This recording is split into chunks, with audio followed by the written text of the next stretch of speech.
Referencia al caso Montoro también se lo avanza la SER. Resulta que en este caso también está presuntamente implicado el exministro de Justicia Rafael Catalá. Pedro Jiménez, buenas tardes. ¿Qué tal? Buenas tardes. Y lo está por favorecer, presuntamente insistimos, a la empresa Codere, impulsando la regulación del juego online y las apuestas deportivas, ¿verdad? Sí, es otro informe de los Mossos de Escuadra que está incluido en el sumario que estamos viendo y leyendo en tiempo real. Todo el equipo de Nacional de la cadena SER dice este informe que el despacho vinculado a Cristóbal Montoro, el exministro de Hacienda en los gobiernos de Aznar y Rajoy, tuvo como cliente a Codere, Pablo, entre los años 2008 y 2012, y que el intermediario fue Rafael Catalá, porque Catalá ha estado vinculado a este gigante del juego de las apuestas deportivas desde el año 2005. En 2011 pasó al gobierno, pero mantuvo vinculación, dicen los agentes, con esta multinacional. Los agentes subrayan que la relación entre Codere y el despacho de Equipo Económico se inició de la mano del exministro de Justicia, es literal, porque había trabajado con todos los socios del despacho en la época en la que fue subsecretario del Ministerio de Hacienda con Cristóbal Montoro. ¿Y qué hizo Equipo Económico para Codere? Pues impulsar, ayudar a la regulación del juego online aquí en España para favorecer a Codere y perjudicar a las empresas extranjeras que operaban en España, pero que no tributaban en España porque su sede fiscal estaba fuera. Se impulsó una ley que salió adelante bajo el gobierno de Zapatero y, dicen los agentes, se implementó ya con el gobierno de Mariano Rajoy. Y a cambio, ¿qué obtuvo Equipo Económico?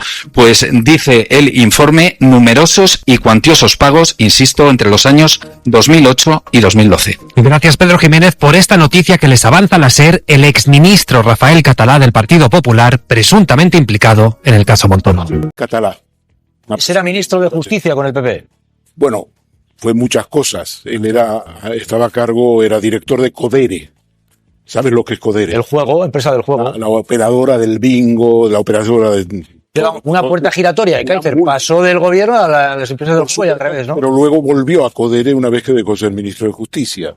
Y lo que tenemos aquí, eso no sale en los medios, por lo tanto es una noticia propia nuestra, es que Rafael Catalá, mientras era ministro de Justicia, consiguió con Montoro una serie de ventajas para Codere para competir en posición mejor con las multinacionales.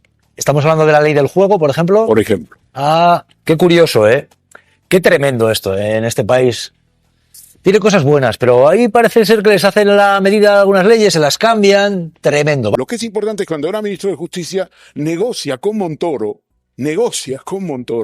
y Equipo Económico una serie de reformas legislativas para beneficiar y blindar a Codere en relación a la competencia extranjera. Esto es un ejemplo increíble, porque aquí están las puertas giratorias, está la corrupción en términos directos. Se mezclan las dos cosas. Y esto es una aportación nuestra, que quede claro. No estamos comentando lo que dice ningún periódico. Hay que verlo, pero de momento, desde luego, volcado no está. En estos 18 tomos del sumario, en principio, no está toda esa información que efectivamente pues podría dar muchos más datos sobre el papel que jugaba Cristóbal Montoro, que era muy importante, porque aparece en el sumario también que se reunía directamente con los empresarios de las sociedades gasísticas, es decir, que les daba un tratamiento en el ministerio verdaderamente señalado para que, bueno, pues finalmente concederles esos favores, esas 2 bajadas de impuestos que estaban solicitando. Todo esto, ¿el botín de cuánto era? Bueno, el botín lo estamos calculando todavía porque estamos mirando un equipo bastante amplio de personas en La Sexta, este sumario, y vemos cifras que son bastante escandalosas. Por ejemplo, Ricardo Martínez Rico, que fue exsecretario de Estado de Presupuestos, hasta 11 millones de euros, según el sumario, se habría llevado por las percepciones en Equipo Económico. Manuel de Vicente Tutor, 5,8 millones de euros. Francisco de Asís Piedras, 5,7 millones. Salvador Ruiz Gallud, 6 millones de euros. No hay datos de momento de Cristóbal Montoro, pero claro, teniendo en cuenta lo que se llevaban el resto de integrantes de Equipo Económico, pues vemos que son cantidades muy elevadas. El caso sí veía delitos, sí veía revelación de secretos, los jefes en anticorrupción no lo veían, fue a una junta de fiscales y finalmente, bueno, pues esa información está en la causa, pero no se está investigando, no hay imputaciones por revelación de secretos por estos correos electrónicos. Me llama mucho la atención cómo no solo maneja la información sino que además incluso hablan de las posibles resoluciones, de lo que pueden ver, de lo que intuyen, por ejemplo, de Piqué hablan de la posibilidad de que pudiera estar ocultando patrimonio en sociedades, habrá por lo tanto que seguir a la familia. Todo con responsables de un bufete privado que no tenía absolutamente nada que ver, en principio, con la administración, con el Ministerio de Hacienda, con la agencia tributaria, y sorprende ver cómo manejaban esa información de Esperanza Aguirre, de Rodrigo Rato, de Luis Bárcenas, de además personas del Partido Popular, compañeros de Cristóbal Montoro. Una duda, porque por cierto, claro, las empresas que eran beneficiarias porque contrataban el equipo económico y después podían utilizar sus servicios en el ministerio, ¿cuánto se podían llegar a deducir en impuestos? ¿Sabemos ya cuánto se podían ahorrar? Bueno, pues hay un cálculo hasta el 85% de la base imponible de algunos impuestos. Hay un informe además en el sumario de la consultora Ernst & Young que apunta que eso a las gasistas les habría supuesto un ahorro de hasta 4 millones de euros al año. Me gustaría recordar que estábamos en lo peor de la crisis, cuanto más recortes había. Y hay que recordar que pagaron 780.000. Claro, si pagas 780.000 y el ahorro es de 4 millones, lógicamente te compensa la vía directa de Montoro. Ha hablado Alfonso de cómo se extiende la sospecha de los trabajos que hacía equipo económico con los altos cargos de Hacienda a constructoras, a Bengoa, Ferrovial. Curioso porque hay algo que se trasladaba en ciertos ambientes. El anónimo que llega a la Fiscalía Anticorrupción en 2017 señala justamente eso, señala a esas empresas, le dice a la fiscal, sabemos que están investigando equipo económico por un asunto de consultorías que acabó archivado, fíjense en eso. La fiscal, cuando los Mossos de Escuadra encuentran los primeros correos 2 años después, dice, vaya, yo recuerdo ese anónimo y pide incorporarlo a la causa. Y es de una persona que dice que por motivos laborales no puede revelar quién es y da unos detalles sobre el Ministerio de Hacienda y sobre equipo económico que son muy reveladores después, según aparecen. Ahora permíteme que vuelva a recordar que es que Montoro en una comparecencia en comisión, creo que fue en el Congreso de los Diputados, sobre los Pujol, dio datos que en realidad él no debía tener y mucho menos publicitar. O sea que en el fondo es verdad que los periodistas iban publicando alguna cosa y alguna pista teníamos, aparte de que él hablaba de más, continuamente amenazando a sectores concretos y tal, pero que es que esto ocurrió en una comisión hablando de los Pujol. Claro, porque fijaos, yo lo que percibo es que se actuaba con una impunidad fruto de una mayoría absoluta y de otros tiempos donde ciertas fiscalizaciones sobre el poder que estamos viendo ahora y que son muy saludables siempre, no existían, porque es que la impunidad de Montoro era algo, al hablar y al amenazar, era algo público que sin embargo no provocaba más que el escándalo del que se veía perjudicado. Pues era una impunidad de la que disfrutaba él y los que le contrataban. Lo digo porque las empresas que se beneficiaban de la legislación que pagaban previamente pasando por caja de equipo de investigación, a veces estas empresas hasta participaban ellas mismas en la elaboración de las leyes de las que luego iban a ser beneficiarias. No que te haga la ley ad hoc. Es que déjame el papel que ya la hago yo. Escribe una enmienda y la metía al Grupo Popular. Eso es lo que supuestamente se demuestra en esa investigación. Veremos si finalmente hay una sentencia por ello. A raíz de la imputación del que fuera ministro de Hacienda durante el gobierno de Mariano Rajoy, Cristóbal Montoro, el nombre de Alejandro Luzón, jefe de la Fiscalía Anticorrupción, ha vuelto a focalizar parte de la polémica después de conocerse que el jurista habría torpedeado la investigación a uno de los hombres fuertes del Ejecutivo anterior. Según informaciones del periódico y La Información, la línea conservadora de Luzón no es nueva. Antes de nada conviene poner en contexto el entorno familiar y profesional en el que históricamente ha nadado el fiscal, hijo del también fiscal José María Luzón Cuesta, quien falleciera en 2020. Hermano del fiscal María Luzón Cánovas, su trayectoria profesional se vincula desde 1985 con la Fiscalía Especial contra la Corrupción y la Criminalidad Organizada, coincidiendo con la creación de este organismo.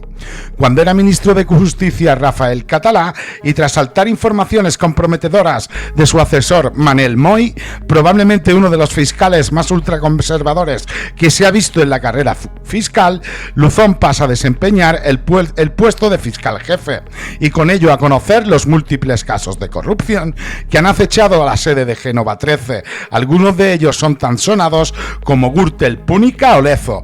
También ha llevado personalmente cuestiones que rodean a la familia de Isabel Díaz Ayuso, entrando incluso en conflicto de intereses con la Fiscalía Europea, con lo que parecía una estrategia clara para archivar las diligencias. En lo que se refiere a Madrid, el fiscal también investigó a los primos de Martínez Almeida en el denominado como caso Mascarillas del consistorio de Cibeles, que ocurrió asimismo durante la pandemia. En aquel escenario designó a un fiscal de su plena confianza personal, profesional y de cualquier otra índole, dada la casualidad que en la década de los 80 el Boletín Oficial del Estado publicaba el nombramiento de Luzón como fiscal anticorrupción y aparecía a su vez el de Luis Rodríguez Sol como abogado fiscal. Desde entonces trabajaron juntos en varias ocasiones, hasta la llegada de los próximos nombramientos. Bueno, ojo, atención, vean, ha hablado Aznar. Aznar fue jefe de Montoro, Aznar tenía un acto en Ibiza. Aznar acaba de decir esto en mitad de todo este oleaje. El Partido Popular se pueden decir muchas cosas. Unas mejores, otras peores. Pero nunca se podrá decir que pusimos un interés de partido por encima del interés nacional de España. Nunca. Nunca pusimos un interés de partido por encima del interés nacional de España, con la que está cayendo. Un titular que te pido, Ernesto. Aznar, Rajoy, Montoro. Es el estado de negación del Partido Popular, es un estado congénito, histórico, donde todo lo que han hecho, aunque sea corroborado por la justicia y haya una condena, ellos lo niegan. David. A mí es que este tipo de análisis me parece tremendamente simplista. Otorguémosle al Partido Popular como al Partido Socialista el ser autores de muchos avances en la democracia española. Muchísimos. Que hay imperfecciones, como estamos viendo, totalmente, pero que se investigue si cuando preguntábamos cuál es la solución es más transparencia. ¿De qué estás hablando? En la habilitación. ¿De qué mundo vienes? ¿De qué mundo vengo? Del mismo que vienes tú, ¿Sí? Lo que pasa es que algunos no tenemos las orejeras, de nuestra ideología y nos permiten ver más allá, y a lo mejor vendría bien que nos las quitásemos para analizar el conjunto de la democracia española sin ese sesgo tan ideológico que tenéis algunos. Didáctico, las orejeras, muy bien. y lo has traído muy bien, porque tus análisis, efectivamente, no son orejeras. Tú tienes... Tengo el conjunto de la evolución de la democracia española en la que Partido Popular y Partido Socialista han sido los artífices de la evolución, del progreso y de la mejora objetiva con datos sobre la mesa de nuestro país. Te guste más o te guste menos, es un hecho objetivo y no es discutible. Estamos hablando de Montoro. Estamos hablando de Montoro. Sí, y tú estabas inhabilitando toda la gestión de los gobiernos del Partido Popular, de Aznar y de Rajoy por este caso. Yo lo que te digo es que eso no puede inhabilitar la gestión política de los gobiernos. No de ninguna gestión, pero... Sí, lo has hecho. Esto es más fácil como tirar hacia atrás y mirar lo que has dicho. Tus palabras inhabilitaban la gestión del Partido Popular desde Aznar hasta Rajoy, incluyendo los demás adelante. Refiriendo a la corrupción.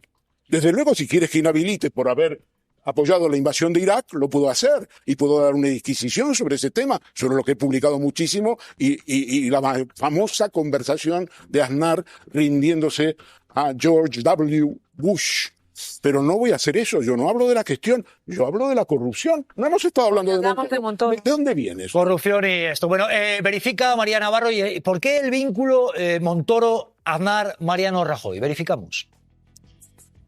Pues nos vamos a la hemeroteca. El Cristóbal Montoro fue secretario de Estado de Economía con el primer gobierno de José María Aznar, es decir, era el número 2 de Rodrigo Rato, entonces ministro de Economía y Hacienda, pero en el año 2000 Aznar divide ese departamento en dos y deja a Rato como vicepresidente y ministro de Economía y asciende a Montoro a ministro de Hacienda. Pasan 7 años en la oposición durante esos gobiernos de José Luis Rodríguez Zapatero y en el año 2011 Montoro vuelve a ser ministro de Hacienda, en esta ocasión con Mariano Rajoy de presidente del gobierno. Y en cuanto a la relación con su compañero Rodrigo Rato, ha sido controvertida porque el propio Rato señaló a Montoro como el responsable de la investigación sobre el origen de su fortuna que le sentó en el banquillo.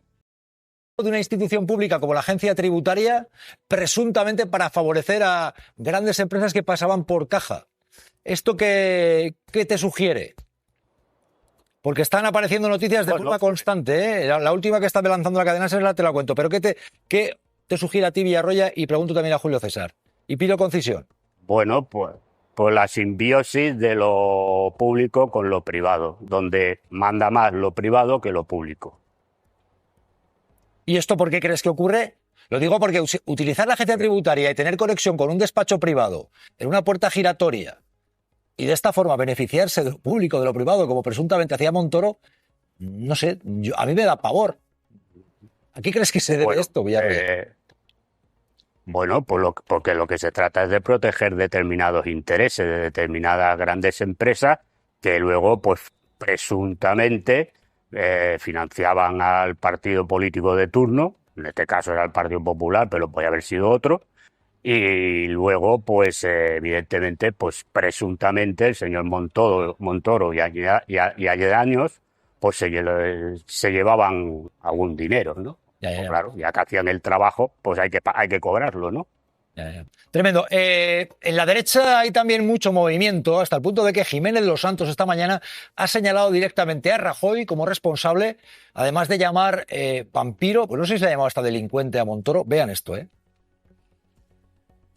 ¿Qué hacía allí Mariano Rajoy? Pues lo que hacía era perseguir a la gente de derechas que denunciaba la corrupción de Montoro. Vampiro Montoro, el corrupto, corruptísimo Montoro. El clásico feo macarra.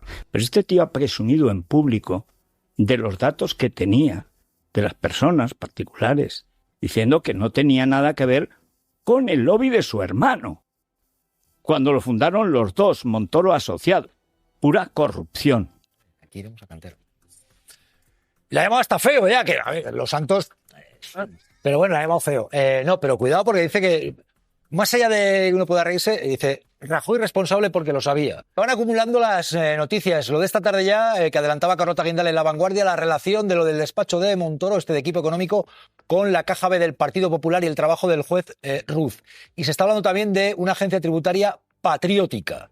¿Qué te sugiere lo que vamos conociendo? Porque el escándalo va creciendo y mucho, y es muy preocupante utilizar la agencia tributaria para estas cosas. Y el despacho de Montoro, presuntamente.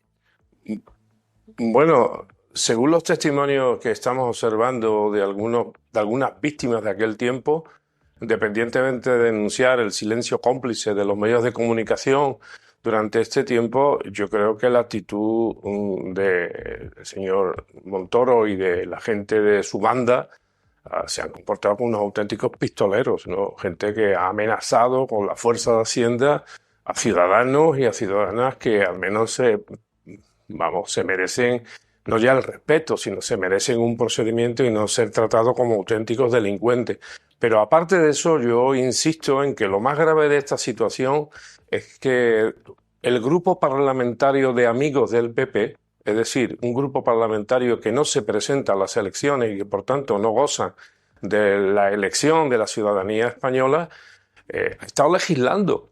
Es decir, eso es lo verdaderamente grave, que durante este tiempo, y espero que no sigan, pues el poder legislativo en España, como en cualquier otra democracia que se merezca, no solamente no ha existido, sino que ha sido usurpado. Es decir, los que han legislado en este país mediante precio, como dice el auto de su señoría, ha sido los amigos del PP, los amigos de Montoro, los amigos de toda su pandilla. Y esto es lo verdaderamente grave, que se ha sustraído, se ha usurpado la voluntad popular. En este país, como en cualquier otro democrático, solamente puede legislar el poder legislativo y el poder reglamentario reside en el gobierno. Y yo me pregunto, ¿de verdad que pensamos que este grupo parlamentario, extraparlamentario de amigos del PP, de verdad que pensamos que toda esta pandilla reunida en torno a Montoro en Hacienda actuaba de manera autónoma sin que lo supiera nadie en el Consejo de Ministros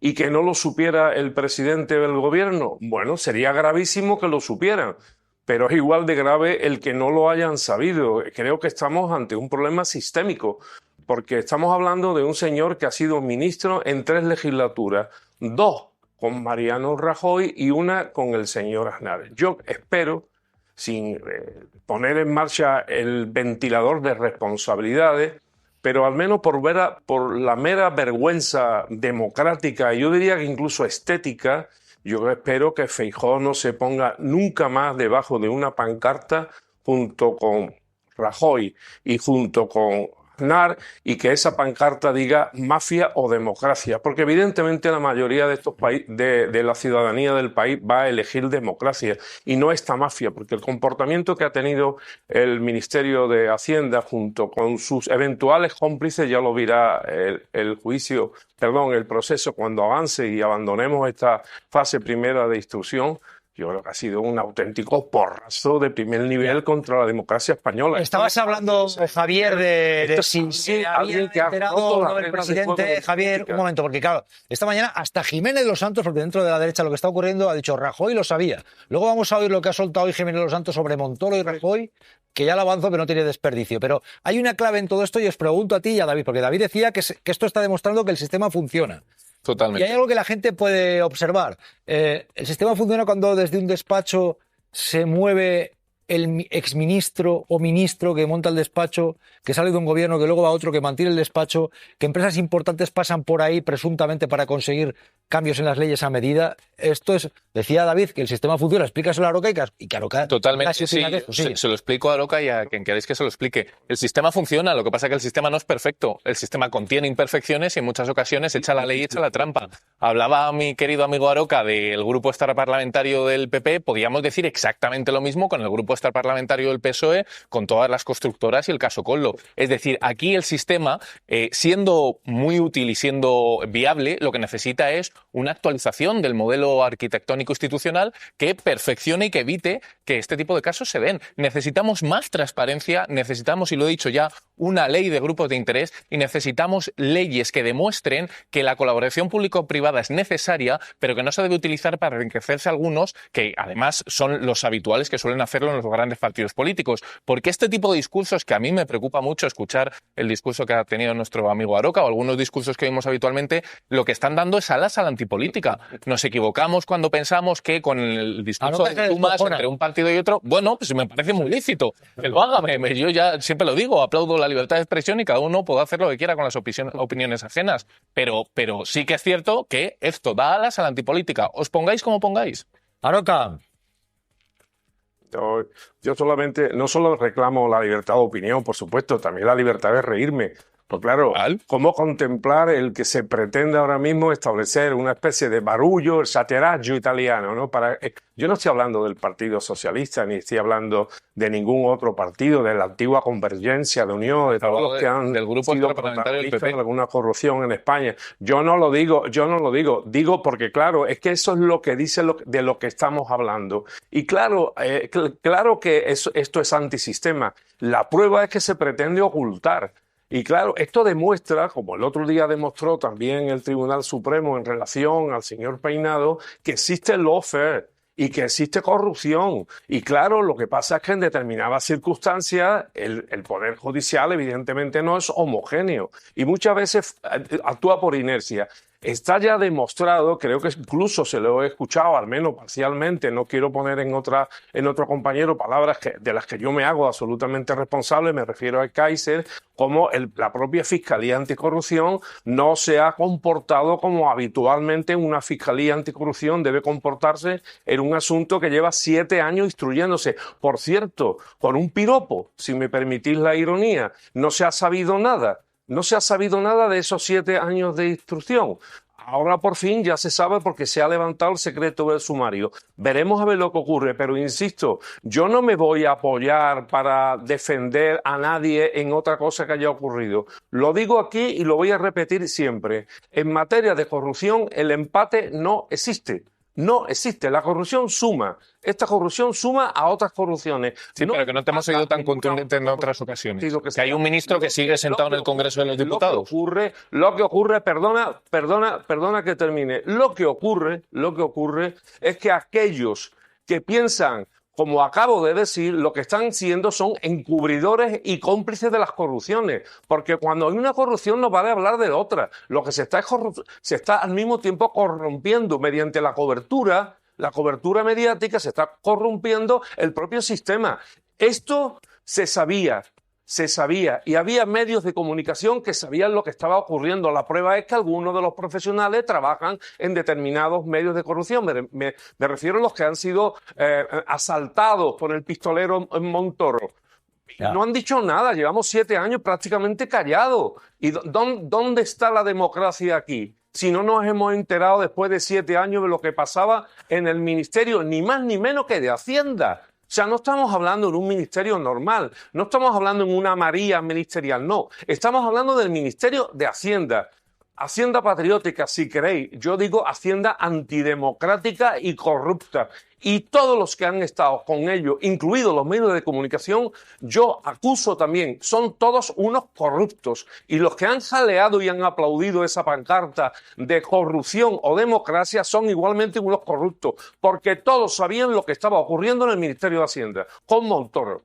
Has tenido un lapsus, antes has dicho medios de corrupción en vez de medios de comunicación. Creo que ha sido un lapsus. No he tenido ningún lapsus. Ah, vale. No he tenido ningún Lo ha dicho totalmente intencionado. Porque no creemos en los medios, no creemos en la justicia, ni creemos en la democracia. Pues nada. Digo más. Curioso tener esta libertad de expresión. Antes habéis estado hablando del... No sé si ya podemos hablar en términos, lo mismo que se habla de bolquete de putas o estadios Bernabéu como medida de todas las cosas. No sé ya si podemos hablar refiriéndonos a la señora Díaz Ayuso de casoplón.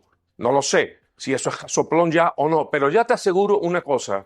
En el equipo médico, perdón, en este caso, ahora sí me voy a equivocar. En el equipo médico... El que se ríe es Julio César, pero bueno. Al que estamos acostumbrados, mañana no habrá grandes portadas como no las ha habido hoy, diciéndonos y hablándonos de la residencia de la señora Díaz Ayuso, como en otras ocasiones se ha hablado de residencia de otros políticos o incluso en medios de transporte. No se hará. ¿Por qué?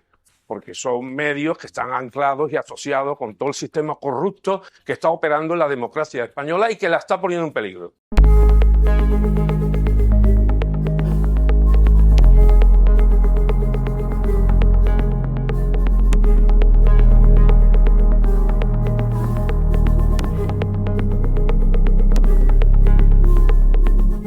Thank you.